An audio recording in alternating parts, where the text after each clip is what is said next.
보느니 주가 고난을 당한 표라. 험한 십자가를 내가 사랑함은 주가 보혈을 흘리리라. 최후 숨이 흐르기까지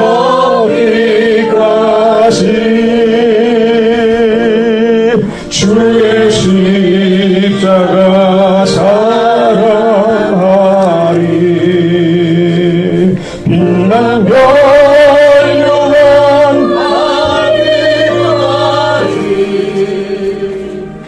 험한 십자가 보느네.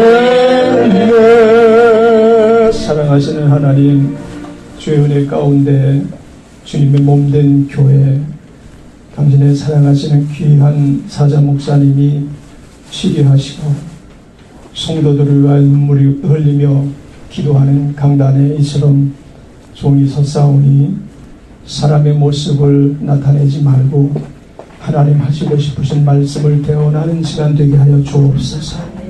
주님의 시간으로 사용하여 주옵소서.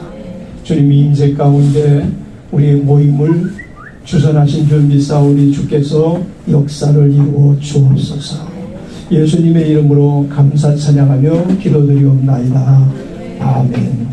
하나님의 말씀은 레위기 26장, 좀 길지만 전체를 한번 우리 같이 읽도록 하겠습니다. 안에서 목사님이 무슨 말씀을 하시려고 이렇게 험악한 내용이 담긴 본문 말씀을 택하셨을까, 이런 생각을 하실지 모르겠네요. 성경은 있는 그대로 우리가 받아들이는 것이 마땅한 줄 믿습니다. 세상에 많은 책들이 있죠. 교과서를 비롯해서 학생들이 읽는 책, 일반 교양 서적, 각종 전문 서적, 많은 책들이 있는데 그것은 사람의 시간표 안에 무엇을 담아야 가장 알차고 보람 있는 삶을 살겠는가라는 것에 대한 그런 서적들일 것입니다. 모든 책들이, 사람이 지은 책은 다 사람의 시간표에 무엇을 담아야 과연 가치 있는 삶을 살고 인간적인 삶을 사는 것인가에 대한 그런 내용을 담고 있다고 말할 수가 있습니다. 그런데 문제는 사람이 자기 시간표를 가지고 살 수 있는 것이 아니라는 데 있어요. 인간에게는 자기가 어떤 이런 삶을 살겠다라고 시간표 작성할 수 있는 지혜는 있지만 그 작성한 시간표를 그대로 실행해 나갈 수 있는 능력은 없어요. 다소 길고 짧음의 차이가 있을 뿐이지 전부 자기 뜻대로 사는 게 아닙니다. 여러분, 한 사람 한 사람 모두가 다 동일합니다. 내 뜻대로 살고 싶다고 살 수 있는 것도 아니고, 죽고 싶다고 죽을 수 있는 것도 아니고, 하고 싶다고 할 수 있는 것도 아니고, 하고 싶지 않다고 해서 안 할 수 있는 것이 아닙니다. 어찌 보면 우리 시간 계획표는 작성해도 그대로 실천할 수 없는 것이기 때문에 거기에 큰 의미를 부여할 수가 없습니다.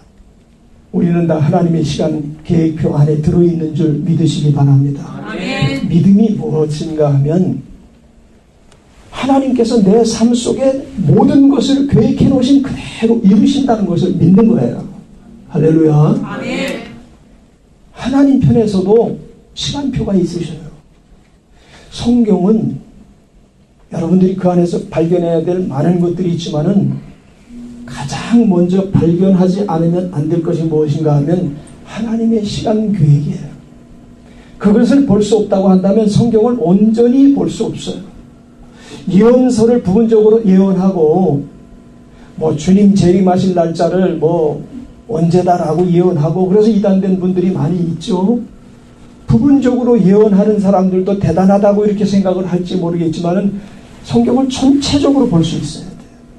하나님의 시간 계획이 어떤 모양새를 지니고 있고 지금 어떤 상황으로 지금 진행되고 있고 집행되고 있는가, 이것을 모르면 성경을 읽어도 오리무중해요.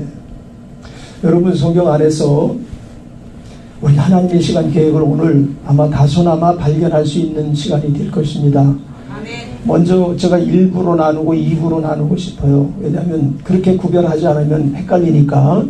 1부 시간에는 성경을 왜 읽어야 되느냐, 어떻게 읽어야 되느냐, 이 부분을 잠깐 얘기하고, 2부 시간에는 모세오경 여러분에게 짧게 개관하는 법을 좀 강의를 하고 난 다음에 바로 그 모세오경 중에 레위기 안에 이스라엘의 7 기념 절기가 있어요. 그 7 기념 절기를 통해서 하나님의 시간 계획표를 여러분에게 한번 제시를 하려고 합니다. 여러분들이 이미 알고 계신 분도 있을지 모르겠어요. 성경을 좀 연구하다 보면 그것을 볼 수 있으니까, 발견할 수 있으니까, 그러면 성경이 열리는 것입니다. 따라합시다. 하나님의 말씀은 너무 쉽다. 하나님께서 오늘 여러분의 담임 목사님을 통해서 또 여러분 성도님들의 바람을 통해서 저를 여기다 세워 주신 이유가 있다면 성경이 어려운 것이 아니다. 성경은 어린 아이들도 얼마든지 이해할 수 있도록 부모가 약간 도와주기만 하면, 신학자가 도와주는 게 아니고 얼마든지 그 내용대로 살 수 있게 기록되어 있는 게 성경이에요. 아멘. 여러분, 성경을 너무 어렵게 보기 때문에 신앙생활이 어려운데 몇 가지 이유가 있어요. 성경 말씀대로 살기로 작정한 사람에게는 성경이 열리기 시작합니다. 할렐루야. 그러나 하나님 말씀대로 난 못 살겠다라고 생각하면 말씀이 열려지지 않습니다. 엄청 어려워집니다. 성경 읽기조차 싫어집니다. 하나님의 말씀을 그런 말씀대로 살게 되는 동기가 어디 있는가 하면 말씀을 알 때 하나님 말씀대로 사는 거예요. 다시 한번 따라합시다. 하나님의 말씀을 많이 아는 사람은 하나님의 크기를 크게 아는 사람이다. 하나님의 크기가 큰 사람은 큰 믿음을 가진 사람이다. 할렐루야. 여러분, 하나님의 크기를 자기만도 못하게 여기고 조그만 부분만 그분에게 활당한 분들에게 큰 믿음이 주어질 수가 없어요. 동의하십니까? 하나님의 크기가 그 안에 크게 존재하는 사람은 적은 믿음을 가질 수가 없어요. 그 사람은 큰 믿음을 소유할 수밖에 없는 거예요. 그러면 하나님의 말씀은 크게 알기 위해서는 무엇이 필요한가 하면 성경을 읽어야 돼요. 우리가 믿음으로 살겠다고 작정했다면, 할렐루야, 아멘, 하나님을 알기 위해서 성경 말씀을 읽기 시작해야 돼요. 아멘. 성경 말씀을 읽되 여러분들이 적어도 십독하기까지는 하루에 2시간은 성경 읽어야 돼요. 여러분, 고등학교 들어가기 위해서 중학생들이 공부하는 시간이 몇 시간입니까? 하루에. 또 대학교 들어가기 위해서 고등학생들이 공부하는 시간이 몇 시간입니까? 일어나면 바로 공부하기 시작해서 잘 때까지 공부하잖아요. 대학을 들어가기 위해서도 그렇게 공부들을 열심히 하는데, 그래 대학 들어가서 좋은 직장 들어가고 그 다음에 시집장가가고 그 다음에 뭐가 기다리고 있습니까? 예? 그것이 우리 인생의 전부일까요? 아니에요. 그게 전부가 아닙니다. 그런데도 그곳에 그렇게 투자를 하고 얼마나 많은 시간을 할애하는데, 영원한 생명을 주신 우리들에게 주신 유일한 영의 양식인 하나님의 말씀을 아직 십독도 하지 않았는데 여러분들이 적당히 읽어서야 되겠습니까? 성경 말씀은 많이 알면 성경 말씀을 아는 것만큼 믿음이 커지고 실족할 가능성이 없어집니다. 여러분, 우리 육신 여러분들 점심 맛있는 거 잡수셨죠? 네. 뭐 잡수셨습니까? 제육볶음 잡수셨습니까? 굉장한 교회네요. 이야, 어떻게 오찬을 그래 제육볶음으로 돌릴 수가 있어요?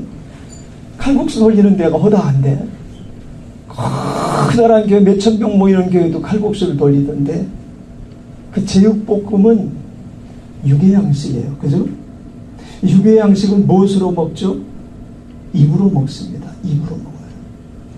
그래서 그 먹은 것은 여러분을 살릴까요? 사람들은 착각하는 게 있습니다.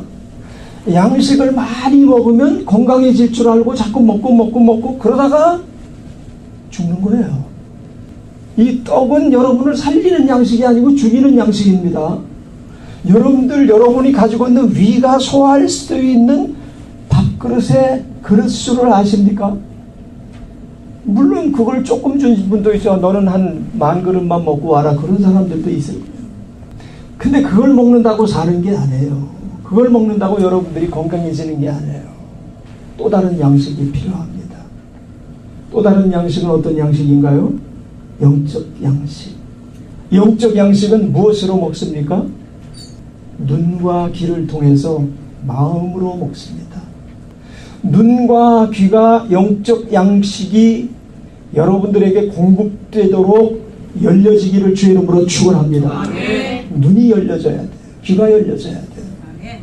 그래서 이 말씀이 눈을 통해서 귀를 통해서 들어와야 되는데 문제는 이 눈과 귀가 혼적 양식도 계속 함께 이 섭취를 하게 하거든요. 그죠? 세상에 혼적 양식이 다 유익한 것일까요? 책이 모두가 여러분에게 유익을 끼치는 것일까요? 보지 말아야 될 것, 듣지 말아야 될 것을 들음으로 인해서 영적 전쟁에서 넘어지게 하는 이 영적 원수 세력이 우리 마음에 합법적으로 딱 들어와 버리면 이놈이 음란한 짓을 하게 하기도 하고 도둑질을 하게 하기도 하고 인생을 허비하게 만들어 버리기도 하고 가정 불화를 일으키게 하기도 하고 질병을 가져오게 하기도 하는 그 귀신의 역사가 여러분 마음 안에 합법적으로 집을 짓고 거기서 끊임없이 배에서 생수가 넘쳐 흐르는 것처럼 넘쳐 흐르는 게 아니고 악의 세력이 음란한 것과 더러운 것과 싸움질하게 하는 것과 도둑질하는 것, 거짓말하게 하는 것, 그래서 이 불륜에 빠지게 만들기도 하고 살인을 저지르게 만들기도 하고 이런 세력이 우리 안에 지금 들어와서 여러분 예수 믿고 구원받은 줄 확신합니까? 그렇다면 성령이 여러분 안에 거하고 계신데도 불구하고 그 귀신이 같이 들어와 있는 거예요. 그 귀신이 들어와서 가장 먼저 하지 못하게 하는 게 무엇인가 하면 여러분 신앙생활을 못하게 하죠. 신앙생활을 하더라도 겉핥기로 하게 만들어버리죠. 그건 무슨 말인가 하면 기도할 힘이 없어지는 거예요. 전도할 힘이 없어지는 거예요. 특별히 원수마귀가 가장 여러분과 치열하게 다투는 싸움, 영적 싸움이 어떤 싸움인가 하면 성경을 못 읽게 만들어버려요. 너무 바쁘게 만들어서 성경을 못 읽게 하기도 하고 또 이상한 좋은 것을 하나 그 마음속에 딱 집을 지어가지고 그것 위주로 살게 만들어서 성경을 못 읽게 하기도 하고 심지어 우리 목회하는 목회자들에게도 너무 바쁘게 해서 성경을 읽지 못하고 목회를 하게 만들기도 하고 그래요. 제가 이 성경 읽기에 실패를 했습니다. 물론 설교를 많이 했어요. 하루에 14번, 15번씩 할 때도 있었으니까 설교를 하기 위해서 무엇을 봐야 됩니까? 성경을 봐야 되잖아요. 근데 설교를 하기 위해 성경을 본 거예요. 여러분들이 육적 양식은 하루에 3끼를 꼬박 먹어야 되죠. 한 끼라도 안 먹으면 배가 고파가지고 아주 몸살을 하죠. 여러분 지금 아마 식사를 하셔가지고 잠이 오는 시간일 거예요. 틀림없이 지금 잠을 참고 계신 거지.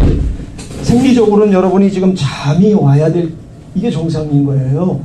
근데 여러분이 만약에 배가 고프다고 생각해보세요. 잠이 어디 와요? 배가 꼬르륵 하고 하는데 지금. 그래서 여러분들이 영적으로 건강한 사람이 되기 위해서는 영적 양식을 많이 먹어야 돼요. 아멘. 큰 소리로 아멘. 아멘. 영적 양식을 많이 먹지 않고 건강해질 사람이 없다니까요. 아멘. 심지어 목회자가 성경을 50독을 했다 할지라도 성경 읽기를 중단하기 시작하면 하나님이 뭘 말씀하시는가라는 것이 뽀얗게 느껴질 정도니까 여러분들이 여기서 50독 이상 하신 분은 안 계실 걸로 보는데 제가 집회할 때마다 물어보는데 50독 이상 하신 분 한번 손 좀 들어보세요. 안 계시죠? 그죠? 저 지리산에서 성경 공부 가르치시는 노두호 목사님이라는 분이 계셔요. 연로하신 목사님인데 성경을 1500독 하실 때 미국의 페레스톤 목사님이라는 분이 계신데 그분은 성경 연구만 8만 시간 하셨다고 본인이 얘기해요. 성경 연구만 8만 시간. 여러분, 우리가 성경을 무시하고 외면할수록 하나님은 여러분을 무시하고 외면하실 수밖에 없어요. 아까 제가 레위기 26장을 같이 읽읍시다라고 말씀을 드렸는데, 레위기 26장 1절로 14절까지는 말씀을 명령으로 받고 청종하는 자에게 주시는 복에 대한 기록이에요. 그들이 어떤 복을 받을 것인가에 대해서 기록하고 있는 것이 1절로부터 14절까지 기록되어 있는 말씀이고, 14절이 경계선이에요. 15절부터 마지막 절까지는 복을 받지 하나님의 말씀을 명령으로 받지 아니하면 너희들에게 어떤 일이 생길 것인가에 대한 기록이에요. 그런데 그 분량이 복을 받을 때 그 거론한 14절까지의 말씀에 그 모든 복을 받았다 할지라도 15절부터 기록되는 한 가지만 오기 시작하면 그 모든 것들은 와장창 무너지고 말아요. 그 내용들을 쭉 기록하고 있는 부분이에요. 그 부분이. 모세는 하나님의 말씀을 처음 기록한 사람이에요.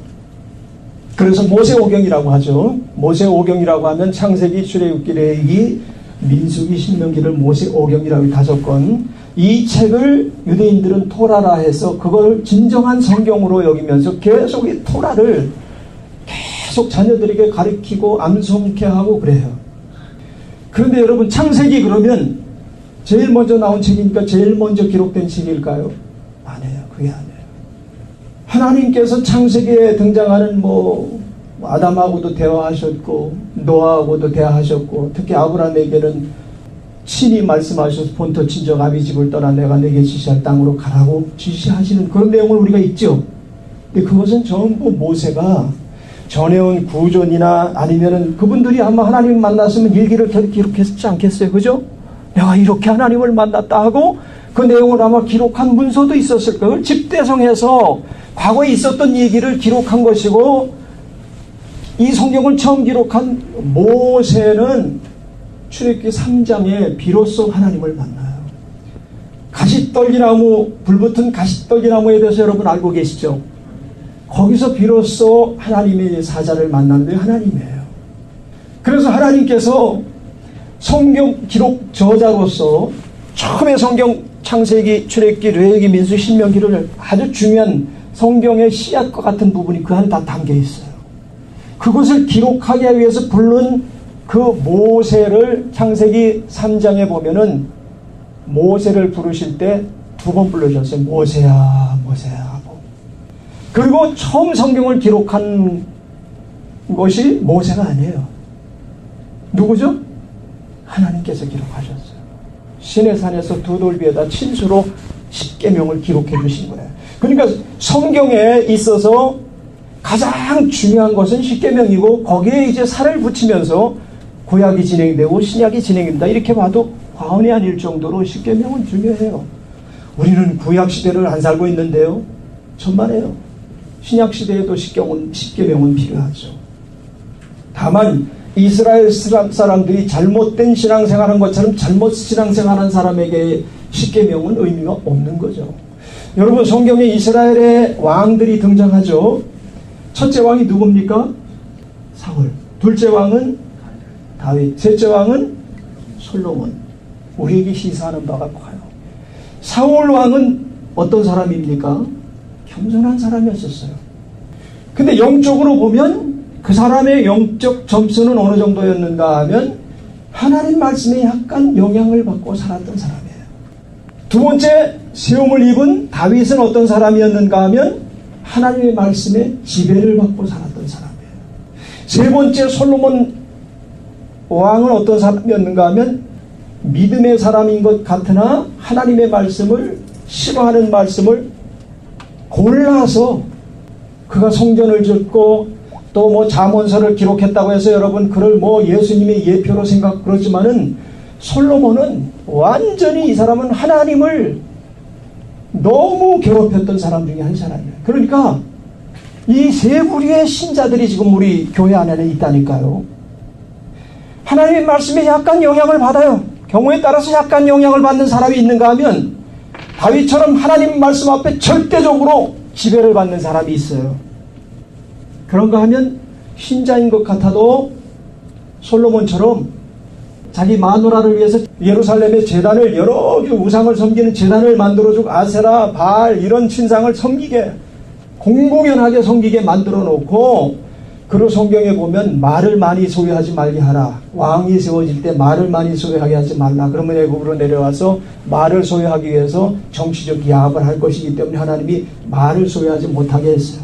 그리고 재물을 너무 많이 탐하지 않게 하라.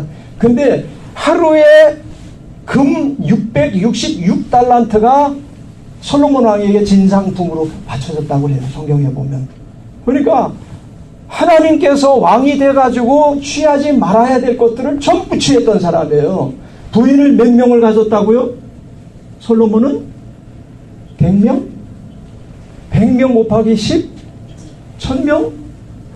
여러분 100명 가지는 것도 그건 상상하기가 힘든 건데 1000명이라는 부인을 많이 갖지 못하게 해라 라고 모세를 통해서 만약에 이스라엘의 왕이 세움을 받게 될 때에 그 하지 못하게 한 것들을 전부 솔로몬은 다 아주 보란듯이 거절하면서 하나님 말씀에 불순종의 삶을 살았던 거예요.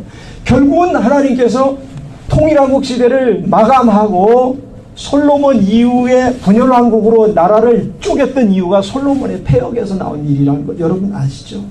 그리고 솔로몬 왕이 세운 성전이 그게 영원한 성전입니까? 파괴될 성전인 거예요.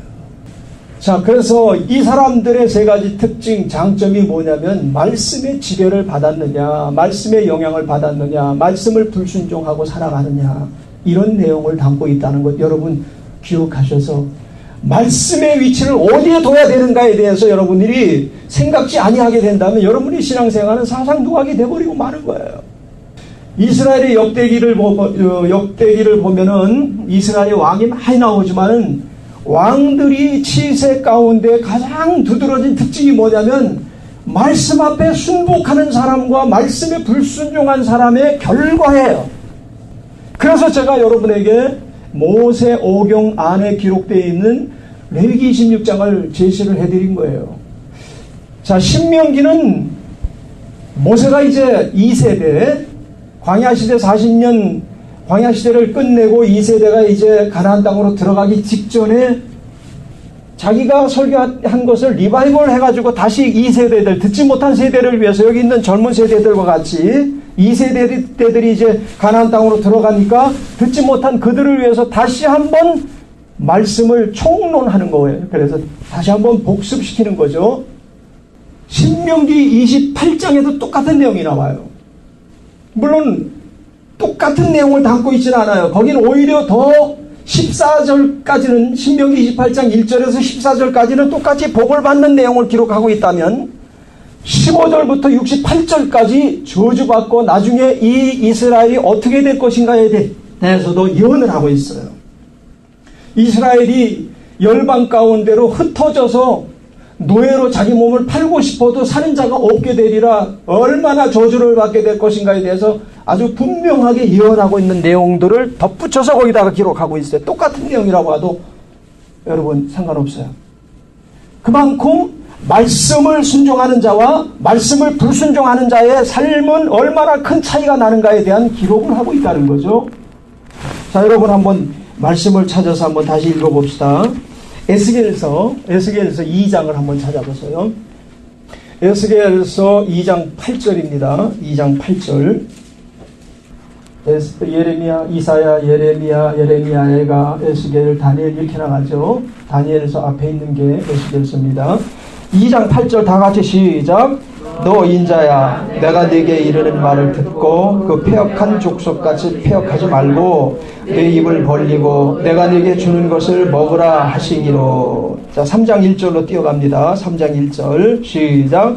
또 그가 내게 이르시되 인자야, 너는 발견한 것을 먹으라. 너는 이 두루마리를 먹고 가서 이스라엘 족속에게 말하라 하시기로. 내가 입을 벌리니 그가 그 두루마리를 내게 먹이시며 내게 이르시되 인자야 내가 네게 주는 이 두루마리를 네 배에 넣으며 내 창자에 채우라 하시기에 내가 먹으니 그것이 내 입에서 달기가 꿀 같더라. 아멘. 에스겔 선지자를 세우시고 나서 가장 먼저 무엇을 하나님께서 요구를 하셨는가 하면 말씀을 먹으라는 거예요. 여러분, 우리나라 이 성경 번역하면서 가장 크게 오류된 단어가 하나가 있습니다. 그게 뭐냐면 말씀을 떡이라고 번역한 부분이에요. 말씀은 떡이 아닙니다.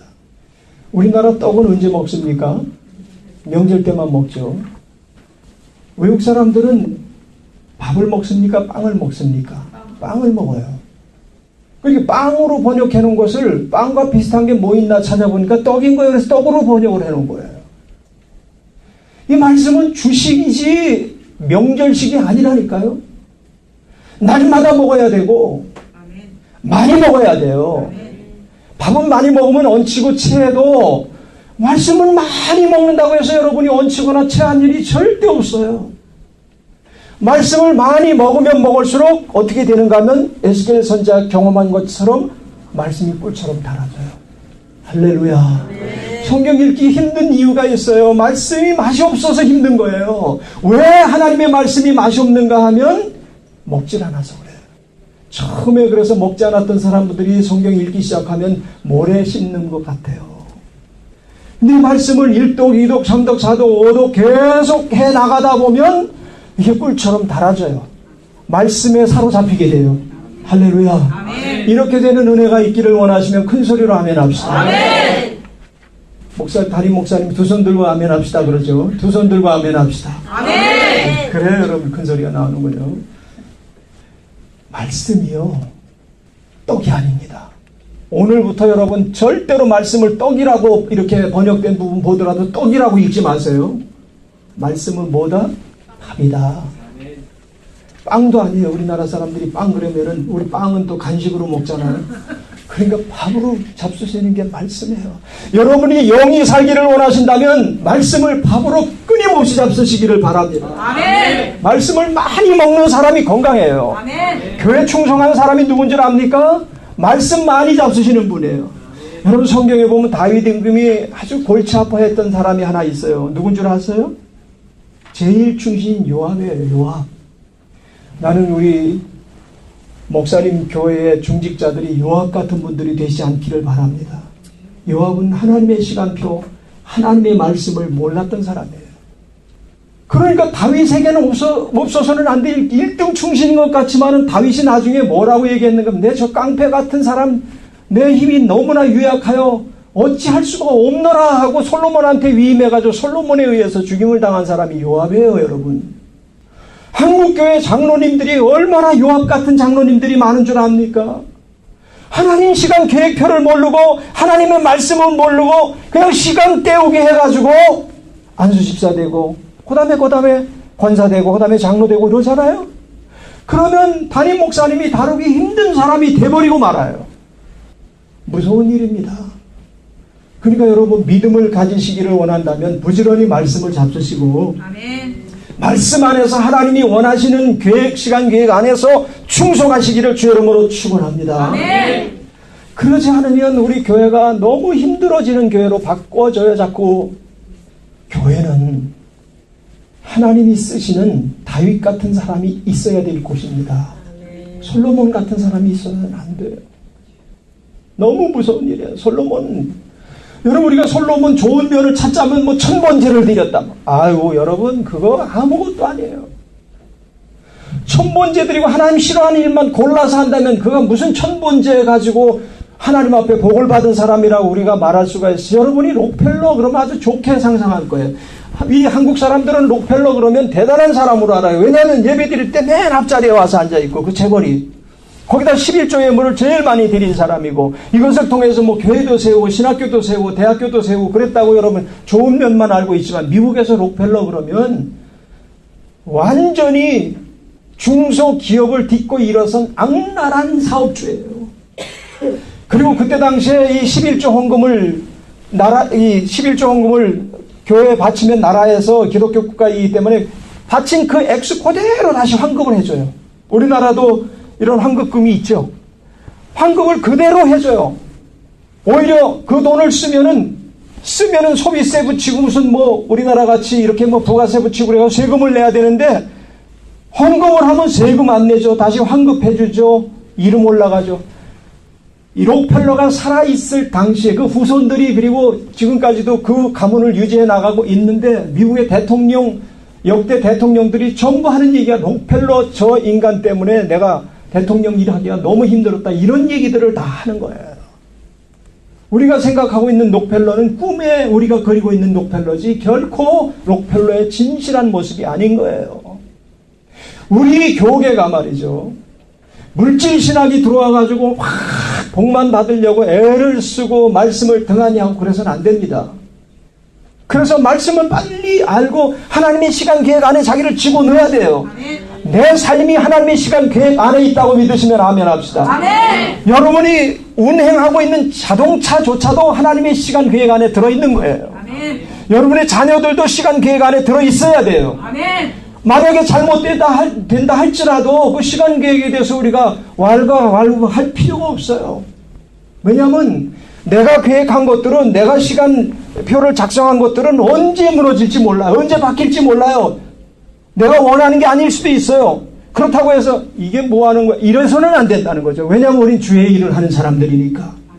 주님 앞에 쓰임받는 일꾼이 돼야 되니까. 아멘. 그래서 여러분 우리가 주님 앞에 쓰임받기를 원한다면 내 모든 것들이 하나님 시간 속에 들어있다. 할렐루야. 아멘. 정말 믿으시면 아멘 합시다. 아멘. 하나님 시간 속에 들어있는 거예요. 우리 모두가 다 그렇게 들어있어야 돼요. 아멘. 그걸 알기 위해서는 하나님을 알아야 되잖아요. 아멘. 하나님을 알게 되기를 주의 이름으로 축원합니다. 아멘. 그래서 하나님을 정말 여러분이 진실한 모습의 하나님, 정말 큰 하나님을 알아서 내가 큰 믿음을 소유할 수 있기를 원한다면 부지런히 성경 읽어야 돼요. 아멘. 그리고 성경을 읽을 뿐만 아니라 읽다가 감동되고 은혜되는 구절을 받아 써야 돼. 이렇게 이것을 자기 말씀으로 소화를 시키기 위해서는 계속 써나가는 거예요. 그리고 거기다 소제목을 달아가는 거예요. 그리고 여러분 이걸 묵상하면서 이 말씀을 계속해서 해야 돼요. 이 말씀을 성경을 일독하고 나서는 그 안에 기둥 같은 말씀이 있어요. 1장에도 기둥 같은 말씀이 있고 또 1권에도 기둥 같은 말씀이 있어요. 제가 나눴던 교재는 그 기둥 같은 말씀의 제목을 큰 제목 하나씩 쓰라는 거예요. 창세기 그러면 거기다 여러분이 읽고 각자 나름대로 읽고 이게 굉장히 큰 제목이다. 나에게 있어서. 그럼 거기다 쓰시면 돼요. 그걸 창세기 몇 장 몇 절 해가지고 소제목을 붙여서 여기 쓰는 거예요.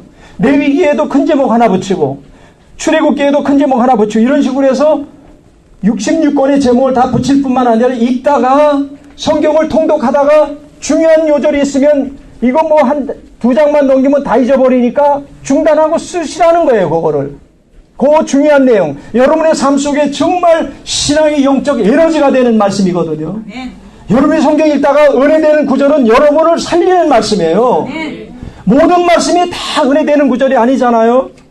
그 내용을 알든 모르든 상관없이 이 말씀을 읽다가 뭔가 글씨가 크게 보여지고 야 이런 말씀이 있구나 생각되는 건 여러분의 영을 살리는 말씀이에요. 아멘. 그걸 노트에다가 받아 적어야 돼요.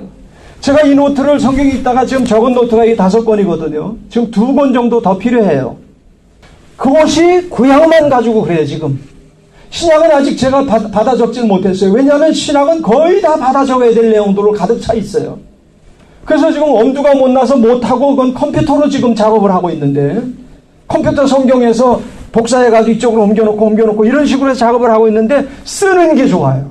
이걸 쓰면서 그 은혜가 더 깨달아지고 예를 들어서 1절부터 4절까지 쓰다 보면은 제목이 딱 튀어나오는 거예요.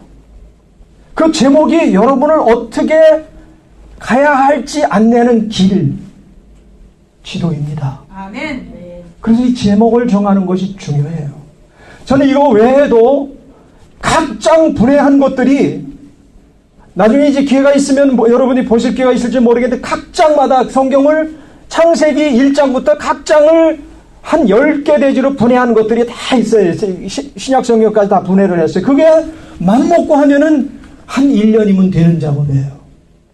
그 정도로 성경에 기둥을 세워놓고 여러분이 성경을 보기 시작하면 성경이 달리 보여지기 시작하는 거예요. 할렐루야. 아멘. 여러분 성경을 무시해서는 안 된다니까요. 성경을 여러분 절대로 무시해서는 안 돼요. 이건 성경을 무시할 내용을 담고 있질 않아요. 성경 한 말씀 한 말씀이 여러분에게 얼마나 큰 의미를 부여하는가에 따라서 여러분의 삶은 바뀌어요. 큰 소리로 아멘. 아멘. 네. 바뀌어진다니까요. 아멘. 자, 한 요절 더 찾아봅시다. 다니엘서 1장. 아까 제가 에스겔서 다음에 나오는 책이 다니엘이라고 했죠. 다니엘서 1장 19절로 20절. 다 찾으셨습니까? 자, 1장 19절 다 같이 읽습니다. 시작. 왕이 그들과 말하여 무리 중에 다니엘과 하나냐와 미사엘과 아사랴와 같은 자 없으므로 그들로 왕 앞에 모시게 하고 왕이 그들에게 모든 일을 묻는 중에 그 지혜와 총명이 온 나라 박수와 술객보다 10배나 나은 줄 아니라. 할렐루야. 10배나 낫다고 했어요. 얼마나 노력을 했겠어요. 이게 누구들 얘기인가 하면 포로로 끌려간 다니엘의 친구들 얘기예요. 그들이 하나님 중심으로 살아야겠다라는, 그래서 구중궁궐에서 나오는 우상에게 제사드렸던 음식을 먹기를 마다하고 이스라엘 율법에 어긋나지 않기 위해서 채소를 먹기로 작정하고 요청을 해서 채소를 먹으면서 공부를 했는데 얼마나 잘했다고요? 다른 사람보다 10배나 나을 정도로 잘했다. 그러면 누구든지 픽업하죠. 여러분 여기 청년들 정신 똑바로 차리고 들으세요. 여러분들이 학문도 10배나 낫게 되기를 바랍니다. 다른 사람보다 나아야 픽업이 되는 거예요. 딱 봤는데 벌써 달라요. 그럼 여러분 면접을 보러 갔어요. 다 도찐개찐이야. 다 고만고만해. 그러면 그 중에서 뽑기 힘들 거 아니에요. 근데 그 중에서 누군가 하나가 월등해요. 영어 회화를 하는데 남다른 어떤 그게 있고 스펙도 보면 남다르고 이런 사람이라면 그 사람이 비급 안 될 수가 없는 거예요. 여기 10배나 낫다라는 얘기, 그만큼 노력을 많이 했다는 얘기예요. 누가 공부를 잘하냐? 의자에 오래 앉아있는 애들이 공부를 잘한다고 그러죠. 걸상에. 한 시간만 앉아있으면 막 몸이 뒤틀리고 막 비틀리고 그러면 공부하기가 힘들어요. 근데 5시간, 6시간 그냥 꾸준히 앉아있는 애들은 공부를 잘한다고 그래요. 이 강 목사님은 4.5점 만점에 4.5점을 받았으니까, 그것도 박사학위 받으면서 그렇게 받았으니까, 이분은 난 이런 분들이 제 앞에 있으면 분노가 치밀어요. 다니엘은 거기에다가 또 꿈까지 꾸는, 이건 개꿈을 얘기하는 게 아니에요. 하나님의 역사를 볼 수 있는 꿈까지 꾸는 능을 더하였더라. 이런 말씀이 성경에 있는데 지금 어디 있는지 제가 잘 잊어버렸는데. 그러니까 이 세 친구와 달리 다니엘은 영성도 뛰어났어요. 할렐루야. 여러분 지성 이거 무시하면 안 돼요. 지성이 있어야 돼요. 그렇지만 그보다 영성이 더 중요해요. 다니엘은 영성까지 있는 사람이었어요. 그러니까 다니엘이 세계 역사를 꿰뚫어보고 나중에 다니엘 특강에 저희 이제 강좌 속에 다니엘 특강이 나오는데 거기 보면 세계 역사를 꿰뚫어보는 예언을 온 세상 사람들이 볼 수 있고 알 수 있도록 하나님이 그에게 공급하셨잖아요. 영성이 있어야 이런 은혜를 허락하시는 줄 믿습니다. 그 영성이 있어야 돼요. 영성이 있기 위해서는 영의 양식을 많이 잡수시고 또 하루에 2시간씩 매일 기도드리겠습니다. 이 고백이 너무 좋아요. 저 위에 거는 제가 성경 강의하러 다니는 사람이니까 저걸 인정할 수가 없어요. 담임 목사님들은 여러분 수준에 맞게끔 좀 낮췄는지 모르지만 저건 도무지 인정할 수가 없어요. 성경을 하루에 한 장씩 읽어가지고 성경 일독 평생 못해요. 연초에 한 일주일, 2주일 읽다가 그냥 끝내요. 한 장 읽어가지고 성경 맛을 몰라요. 적어도 하루에 30장 이상 읽어야 성경 맛이 이제 들어오기 시작해요. 2시간 읽는다고 여러분들이 성경 30장 능히 읽을까요? 읽는 방법을 모르면 1장 읽다가 다시 3장까지 갔다 다시 1장으로 돌아가는 뭘 읽었지 하고 또 돌아가고 그러다 보면 3시간 동안 읽어도 한 5장 읽다가 끝낼 수가 있어요. 그 방법을 또 알아야 돼요. 그건 오늘 제가 못하겠어요. 시간 관계상. 지금 벌써 많이 시간이 지나갔기 때문에. 자, 그 다음에 이제 한 부분만 더 찾고 이제 2부로 넘어가도록 할게요. 여러분 너무 오래 하면 지루하죠? 벌써 지루해지기 시작하는데 이런 표정이 있긴 있는데 우리 목사님은 그렇게 길게 안 한다니까요. 그러면서 근데 목사님은 여러분들 편의를 보지만 난 볼 필요가 없어요. 여러분을 자꾸 봐야 될 이유가 없으니까. 하나님이 원하시는 대로 제가 하고 싶은 대로 하다가 가면 그만이니까. 아멘. 여러분들이 절 야단치고 싶어도 쫓아가서 칠 사람은 없을 거다. 역대하 15장 한번 봅시다. 역대하 15장 1절 2절입니다. 시작. 하나님의 영이 오데스의 아들 아사랴에게 임하시매 그가 나가서 아사를 맞아 이르되 아사와 및 유다와 베냐민의 무리들아 내 말을 들으라. 너희가 여호와와 함께하면 여호와께서 너희와 함께하실지라. 너희가 만일 그를 찾으면 그가 너희와 만나게 되시려니와 너희가 만일 그를 버리면 그도 너희를 버리시리라. 뭐라고 했죠? 여러분이 하나님을 찾으면 하나님이 여러분을 찾으시겠다는 거예요. 60억 인구 가운데에서도 하나님을 찾는 자들을 하나님은 놓치지 않고 찾아보셔요. 믿으시면 아멘 합시다. 하나님을 부지런히 찾는다면 이 주님의 몸된 교회가 큰 부흥이 있게 될 줄 믿습니다.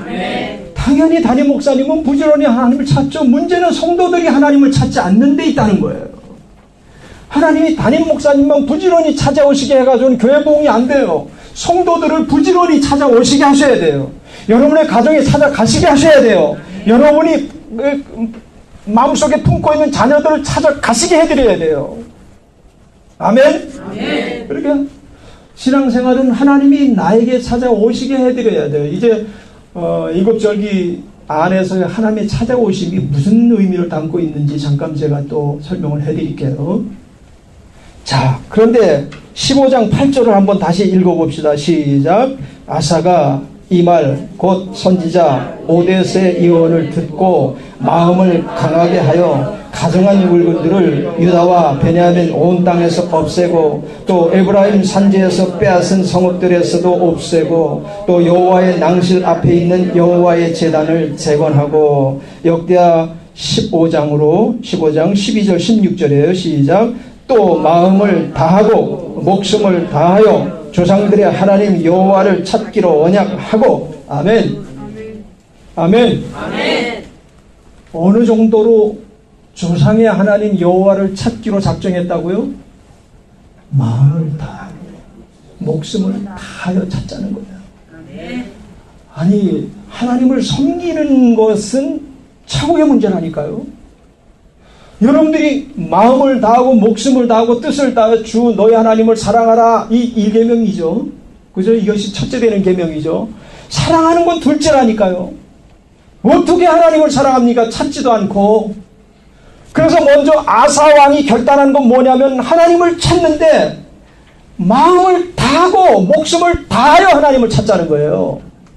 그리고 자기만 그렇게 하는 게 아니고 온 백성에게 그렇게 우리가 하나님을 부지런히 찾자라고 이렇게 공포를 한 거예요.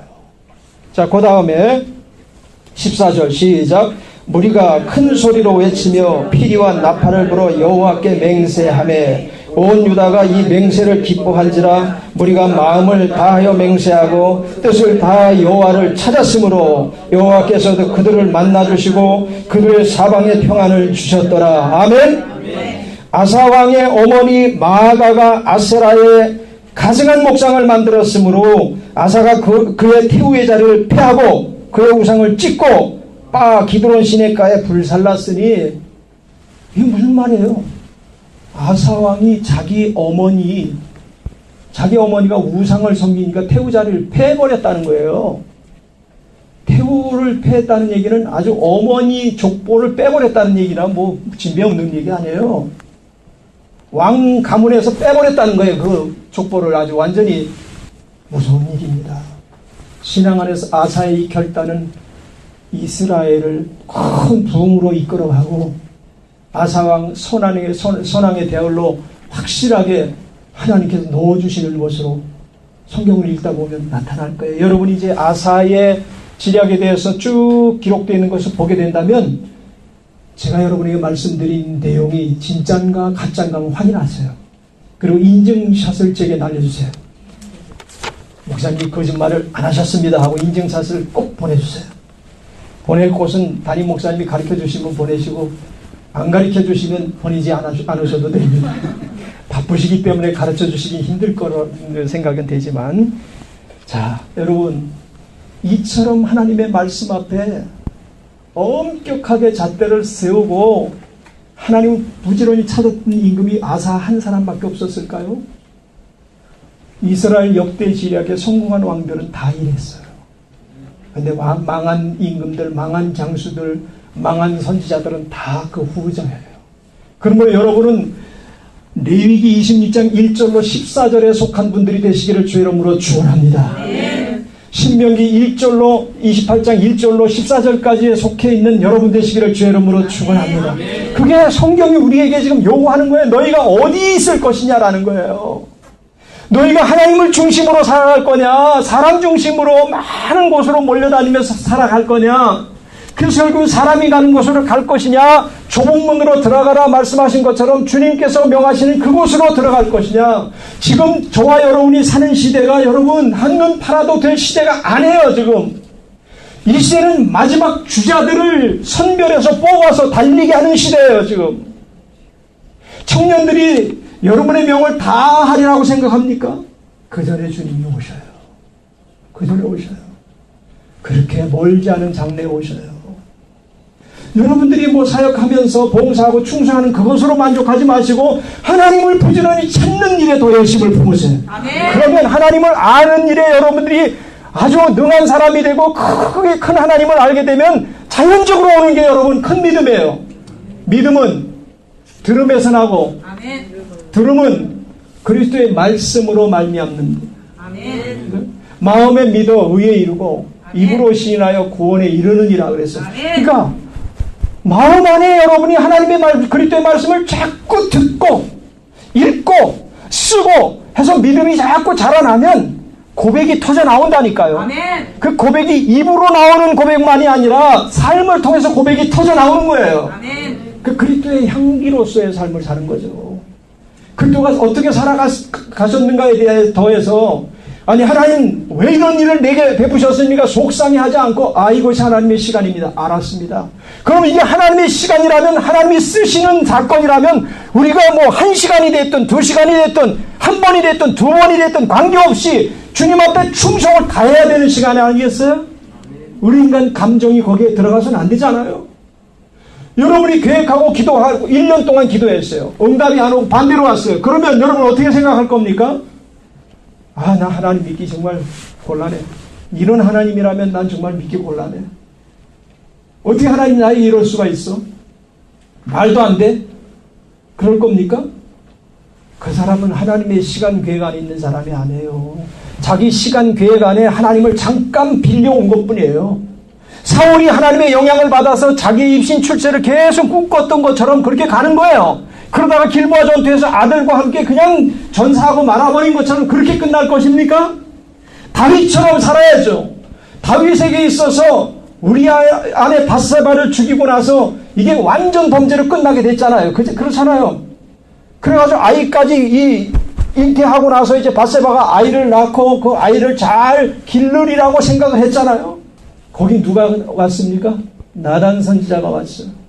그리고 나단 선지자가 다윗이 한 일에 대해서 책망하자 그가 곧바로 엎드려서 베갯머리를 적시면서 침상을 적시면서 펑펑 울면서 하나님 앞에 회개한 거예요. 그게 시편 51편 기록되어 있는 내용이에요.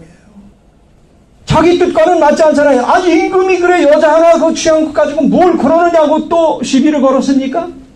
사울 같았으면 능히 시비를 걸었겠죠. 솔로몬 같았으면 아예 대꾸도 안 했을 거예요. 솔로몬이 워낙 하나님 앞에 못된 짓을 하니까 하나님이 2번이나 찾아왔어요. 솔로몬을 2번이나 찾아와서 회개를 촉구했지만은 들은 척 만척하고 결국은 솔로몬은 망해버리고 만 거예요.